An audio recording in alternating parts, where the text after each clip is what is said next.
சென்னை ராயப்பேட்டையில் அதிமுக தலைமை அலுவலகத்தில் மாநிலங்களவை எம்பி தேர்தல் குறித்து அதிமுக சார்பில் முக்கிய முடிவுகள் எடுக்கப்பட்டதாகவும் வேட்பாளர் குறித்தான ஆலோசனை நடைபெற்றதாகவும் தெரிகிறது. இது குறித்த கூடுதல் விவரங்களை தருகிறார் சிறப்பு செய்தியாளர் ஏசுதாஸ். விவரங்கள் என பதிவு பண்ணுங்க. தமிழகத்தில் காலியாகும் 6 மாநிலங்களவை உறுப்பினர் பதவிகளை நிரப்புவதற்கான தேர்தல் ஜூன் 19 நடைபெறும் என தேர்தல் ஆணையம் அறிவித்திருந்தது. அதன்படி திமுக வேட்பாளராக 4 பேர்களும் அதிமுக வேட்பாளராக 2 பேரும் போட்டியின்றி தேர்ந்தெடுக்கப்படுவார்கள் என்று ஏற்கனவே அறிவிக்கப்பட்டிருந்தது. அதன்படி திமுக சார்பில் எம்பி வில்சன் உட்பட 4 பேர்கள் அவங்களிருந்து போட்டியின்றி அறிவிக்கப்பட்டிருக்கிறார்கள்.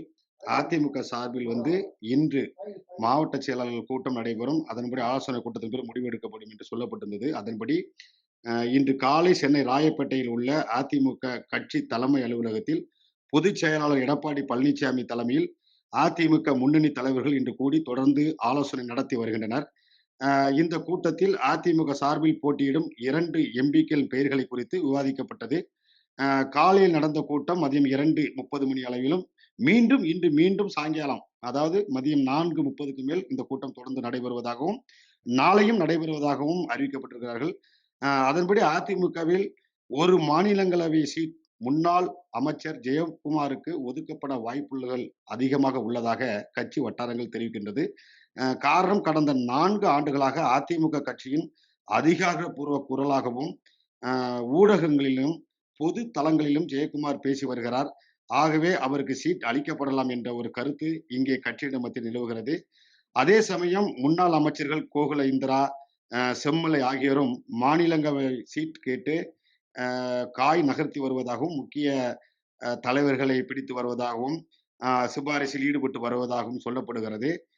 இந்த நிலையில் தேமுதிக சார்பில் அவர்களுக்கு ஒரு சீட் வழங்கப்படும் என்று நாங்கள் பொறுத்திருந்து பார்ப்போம் என பிரேமலதா ஏற்கனவே நேற்று முன்தினம் அவர் ஒரு பேட்டி அளித்திருந்தார். ஆனால் அதிமுக தரப்பில் எந்த விதமான சாதகமான பதிலும், அதாவது இதுவரை தேமுதிகவுக்கு ராஜ்யசபா சீட் இல்லை என்கிற ஒரு முடிவு எட்டப்பட்டதாகவே சொல்கிறார்கள். ஒருவேளை தேமுதிகவுக்கு சீட்டு ஒதுக்கப்படாத காரணத்தால் அந்த கூட்டணியில் இருந்து தேமுதிக வெளியேறும் என்றும் அரசியல் பார்வையாளர்கள் தெரிவிக்கின்றனர்.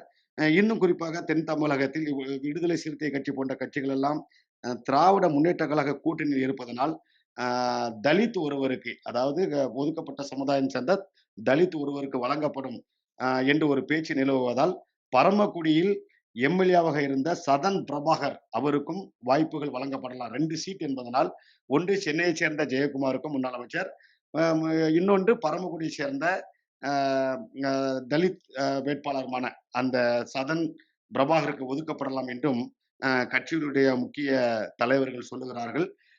எது எப்படி இருந்தாலும் 2 சீட்டிற்கு தமிழகம் முழுவதும் அதிமுக சார்பில் தலைமையகத்திற்கு பல்வேறு நெருக்கடிகளும் அழுத்தங்களும் வந்த வண்ணமாக இருக்கிறது. இன்று சாயங்காலம் முடிவடையும் கூட்டம் நாளையும் தொடர்ந்து நடைபெறும். தொடர்ந்து இந்த ஆலோசனை கூட்டம் முடிந்த பின்னரே 2 வேட்பாளர்கள் யார் என்பதை அதிமுக தலைமை அதிகாரப்பூர்வமாக அளிக்கும். எம்நாடு செய்திகளுக்காக ஜேசுதாஸ். செய்திகளை உடனுக்குடன் தெரிந்து கொள்ள கீழ்கண்ட கேபிள் மற்றும் டிடிஹெச் நெட்வொர்க்குகளில் எம்நாடு செய்தி தொலைக்காட்சியை காணுங்கள். பாதகம் செய்பவரை கண்டால் நாம் பயம் கொள்ளலாகாது பாப்பா. மோதி மிதித்துவிடு பாப்பா, அவர் முகத்தில் உமிழ்ந்துவிடு பாப்பா.